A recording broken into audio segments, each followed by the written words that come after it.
The blend between physical risk and digital risk is becoming more and more blurred. And where I'm coming to is the fact that are you responsible for the amount of information, intellectual property and digital property that's going along daily in these courier trucks and all these deliveries, that it's not simply an email as to what you might have had at View and all this digital security.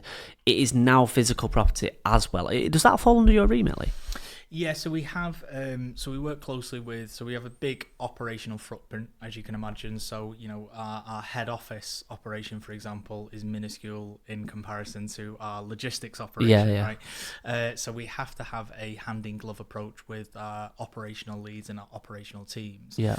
I think when you're looking at this from a risk management perspective, however, there's different, there's different approaches to this, and I've seen various, this gets back to data ownership. So from data controllers or data processors, are we a processor of an individual's data because we're facilitating an A to B transaction, and therefore, even though it's in the physical sense in a truck, it's still transient data, right?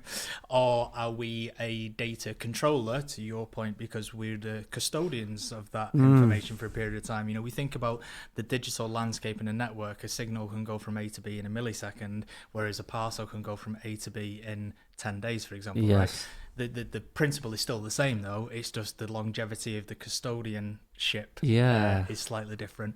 So there is, from an ICO perspective, there's no actual, right or wrong answers. Right. It is just purely being able to demonstrate your competencies and controls about the subject's data and how you are handling that in determination of, are you a processor of the information or are you a controller of the It's information? fluid then, is it? Is that what you're saying? Yeah. It's fluid in the sense of the determinating how you see yourself, right, as a business, but then that relationship has to be established with all your clients and all your customers and reflected in privacy notices, contractual terms and arrangements, things like that.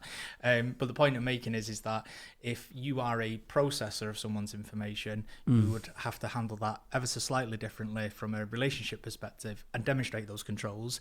And if you're the controller of someone's information, again, that's slightly more nuanced, but the point is that a regulator would be looking for an establishment of what that relationship is, and can you demonstrate the competencies in the controls.